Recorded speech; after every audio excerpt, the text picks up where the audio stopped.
आत्ता यायला वेळ मिळाला ना आपल्या खोलीत यायला? तिला आलेलं पाहून रणवीर भडकत बोलतो. अहो, मुलं झोपतच नव्हती.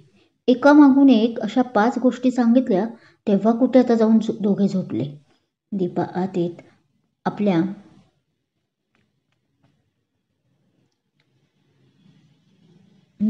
येत आपल्या साईडचा बेल्ट नीट करत बोलते. बरं, ते झालं आत्ताचं. पण दीपाजी, मी येताना तुम्हाला पुढच्या सीटवर बसायला सांगितलं होतं ना? मग तुम्ही तरीही मागे का बसलात घरी येताना? तो अजूनही चिडून बोलत होता. रणवीरजी, अहो तुम्ही पाहिलंत ना, मुलं आधीच पुढे जाऊन पुढच्या सीटवर बसले होते. मग मी त्यांना कसं म्हणणार ना मागे जाऊन बसा म्हणून? आत्ता कुठे केतन माझ्याशी नीट बोलायला लागला आहे, मला आई म्हणायला लागला आहे, आणि लगेच त्याला असं नाराज करणं बरं दिसतं का? ती त्याची समजूत काढत म्हणते. हो, बरोबर. चिव, केतन, एवढीच आपली जिंदगी आहे ना. आपल्यासाठी अशी पर्सनल लाईफ कुठे आहे? ठीक आहे. तो चिडून बेडवर आडवा झाला. पण याआधीही आपल्या आयुष्यात केतन, चिव होतेच की. मग असं हे अचानक? तिला मात्र त्याचा हा असा बदलता स्वभाव पचनी पडत नव्हता. तो मात्र तिचं काहीही न ऐकता तसाच आहे त्या कपड्यावर झोपूनही गेला. हे तर झोपून गेले, पण आजकाल हे जरा जास्तच चिडचिड करत आहे, असं नाही का वाटत दीपा तुला? ती स्वतःशीच विचार करत बोलली. येऊ का थोरल्या सुनबाई? तोच तात्या थोडं उघडच असलेल्या दारावर नॉक करत म्हणतात. तात्या? या ना. ती तात्यांना असं अचानक पाहून थोडी गडबडून जाते. थोरल्या सुनबाई, मला जरा तुमच्याशी बोलायचं आहे.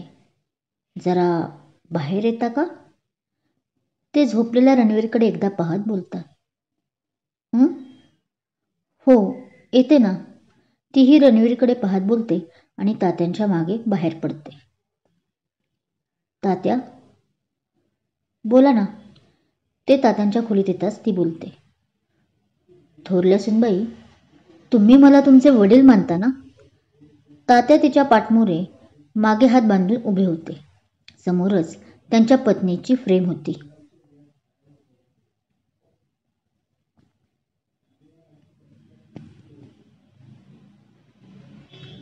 हो तात्या. ती आपल्या एका हाताच्या तळव्याला दुसऱ्या हाताच्या अंगठ्याने चोळत बोलते. पण तात्या, आज अचानक असं का विचारत आहात? ती थोडी गोंधळली होती. नाही, म्हणजे ती काय आहे ना थोरल्या सुनबाई, मला जे तुम्हाला आत्ता सांगायचं आहे ना, ते त्या नात्यानेच तुमच्याशी बोलायचं आहे. तर म्हटलं आधी क्लिअर असावं. तात्या अजूनही तिला पाठमोरे असतात. हो, बोला ना. ती जरा दबकतच बोलते. टेन्शनही असतं की तात्यांना नक्की काय असं बोलायचं आहे. हे बघा थोरल्या सुनबाई, तुमचं आणि पैलवानचं आता लग्न झाले. ते आता तिच्याकडे तोंड वळून पाहत बोलतात. खूप मोठ्या कसोटीतून तुम्ही दोघं सुखरूप बाहेर पडला आहात. कीर्तीने जे काही केलं ते चुकीचं होतं, यात काहीच वाद नाही. तिलाही तिच्या कर्माची शिक्षाही मिळाली.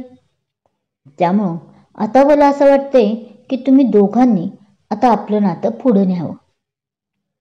ते बोलता बोलता थांबतात आणि तिच्याकडे नजर रोखून पाहायला लागतात. मला वाटते मी काय बोलतोय हे तुम्हाला कळत असावं. ते बोलतात खरं, पण दीपाच्या चेहऱ्यावर अजूनही कन्फ्यूज मार्क होता. तात्या, तुम्हाला नेमकं काय म्हणायचं आहे? ती धीर एकटवून विचारते. हे बघ बाळ दीपा, आपल्या आयुष्यात अशा बऱ्याच गोष्टी घडतात ज्यावर आपलं स्वतःचं नियंत्रण नसतं. नशिबापुढे आपण काही करू शकत नाही. म्हणून मग आपलं जीवन जगायचंच सोडून देतो का? नाही ना. म्हणून मी तुला एक बाप म्हणून सांगत आहे की आता मुलं, आम्ही यांचा विचार न करता तू रणवीरला समजून घेतलं पाहिजे. तूच काय तर त्यांनीही तुला समजून घेतलं पाहिजे. आणि यासाठी तुम्ही दोघांनी शक्य तितका वेळ एकत्र एकांत घालवला पाहिजे. ते तिच्या खांद्यावर हात ठेवून खूप छान प्रकारे समजावून सांगत होते. एक वडील आणि एक मुलगी असं छान बॉन्डिंग तयार झालं होतं या दोघात आत्तापर्यंत. पण तात्या, ती काही बोलणार तोच. दीपा, अगं आम्ही तर इथेच आहोत, पण आता कायमस्वरूपी तुम्ही दोघं एकत्र राहणार आहात. 24 तास एकमेकांसोबत घालवणार आहात. त्यामुळे एकमेकांना नीट समजून घ्यायला हवं ना. आणि त्यासाठी तुम्हा दोघांना वेळ देणं गरजेचं आहे. हे लग्न तुम्ही फक्त मुलांसाठी नाही केलं, तर यासाठीही केलं आहे ना की तुमचं एकमेकांवर प्रेम आहे म्हणून. ते बोलतात तशी ती हो मध्ये मान हलवते. पण दीपा, प्रेम आहे म्हणून नुसतं चालत नाही बेटा. कधी कधी ते आपल्या समोरच्याला आपल्या कृतीतून दाखवायलाही लागतं. मुलं, घर, संसार यातूनही नवऱ्या बायकोने आपल्यासाठीही वेळ काढणं गरजेचं आहे. तरच ते नातं घट्ट राहतं. नवरा बायकोला जर एकमेकांना समजून घेता नाही आलं तर बाकीची नाती ही जबरदस्तीने गळ्यात बांधल्यासारखी होतात. ओझं आहे असं वाटायला लागतं. पण तेच नवरा बायको एकाच संसाररूपी रथाची 2 चाके असली तरी त्यांना एकत्र येऊनच तो रथ हाकायचा आहे. कळतंय ना मला काय सांगायचं आहे ते दीपा? तात्या खूप छान समजवतात, जे तिच्याही मनाला पटतं. हो तात्या, मला कळतंय तुम्हाला नक्की काय म्हणायचं आहे ते. तुम्ही जे बोलला आहात त्यावर विचार करेन आणि ते आचरणात आणण्याचं नक्कीच प्रयत्न करेन, ती त्यांना विश्वास देत बोलते. मगाशी मी रणवीरला वैतागून तुमच्या खोलीत जाताना पाहिलं होतं आणि तुमचं बोलणंही माझ्या कानावर नकळत पडलं. त्यामुळे मला सर्व कळालं. माफी मागतो की मी असं ऐकायला नको होतं. तात्या थोडं वरमाईनच बोलतात. तात्या, मुलगी मानता ना तुम्ही मला, मग असे सॉरी बोलून का परक करता मला? ती बोलते तसं आत्ता कुठे तात्यांच्या चेहऱ्यावर स्माईल येते. बरं, आता चला जाऊन झोपा. रात्र खूप झाली आहे. ते तिची पाठ थोपटतात तसं तीही हसून त्यांना झोपा म्हणून सांगते व स्वतःच्या खोलीत निघून येते. रात्रभर ती तात्यांच्या बोलण्याचा विचार करत असते. तुम्ही आणि इथं काय करताय? दुसऱ्याच दिवशी हॉटेलवर आलेल्या समोरच्या व्यक्तीला पाहून रणवीर आश्चर्यचकित होत म्हणतो.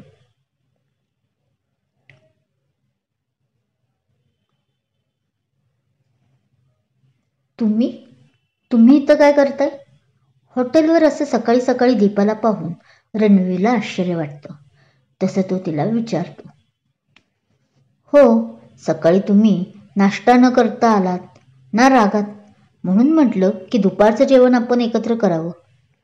ती हसत हातातला टिफिन टेबलवर ठेवत बोलते.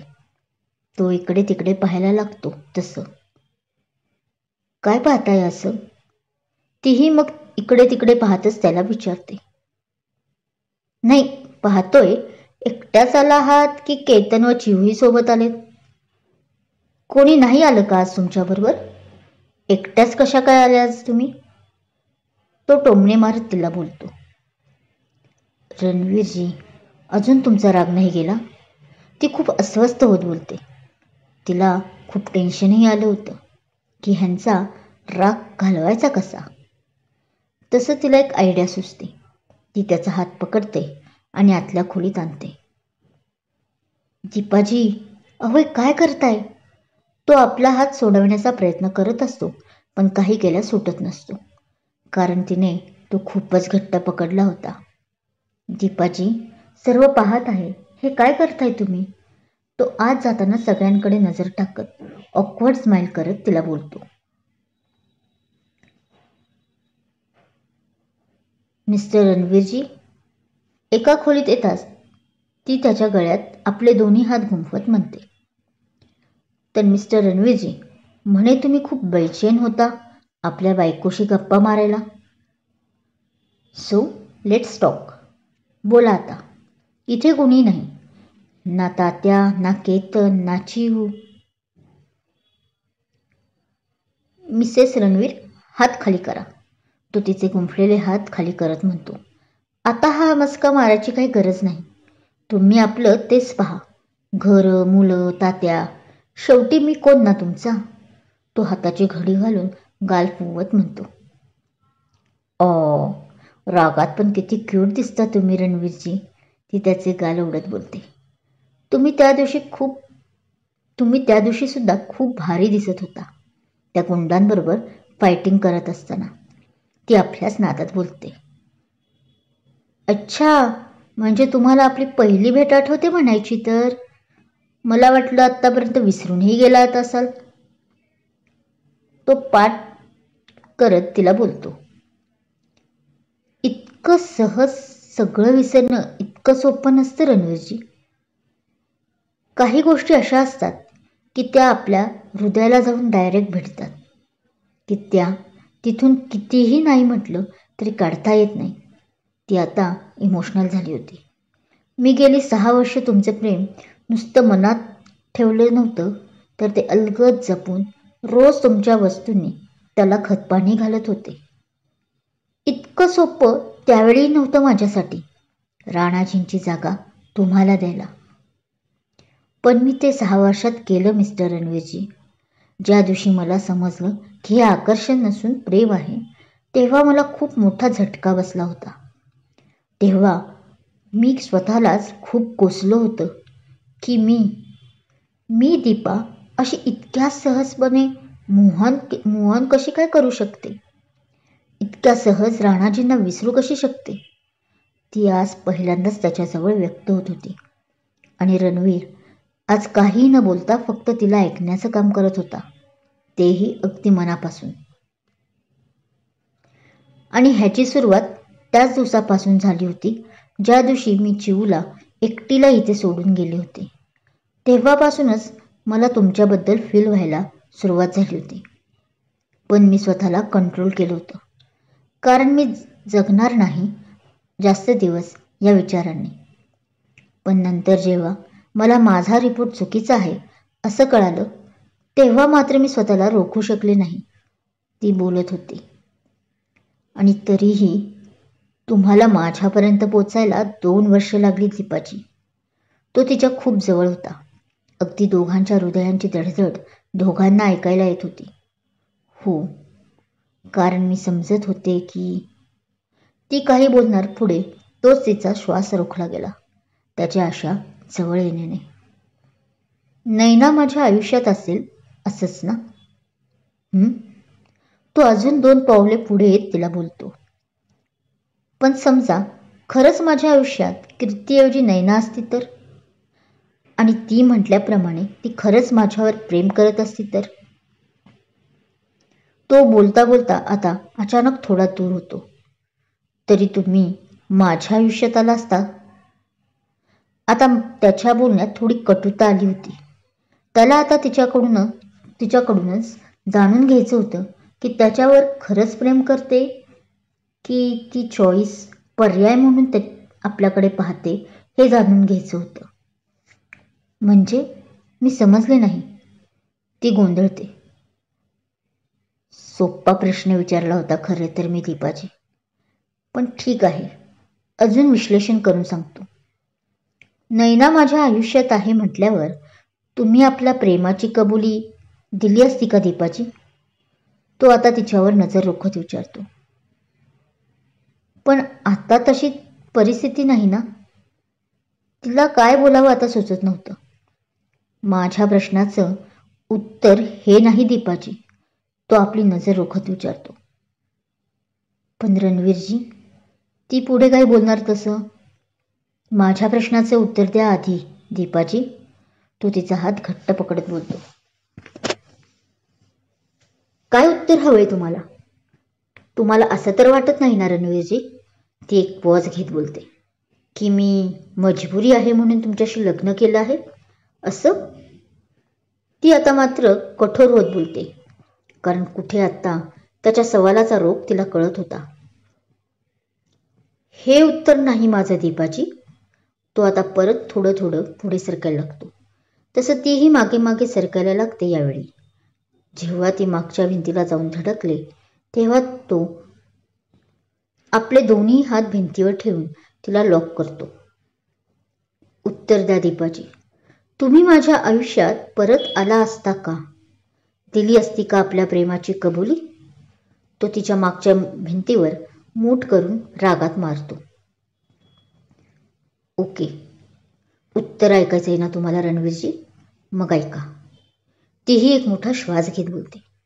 त्याचा राग, त्याने भिंतीला मारून केलेली स्वतःला इजा तिला आता असह्य होत होती.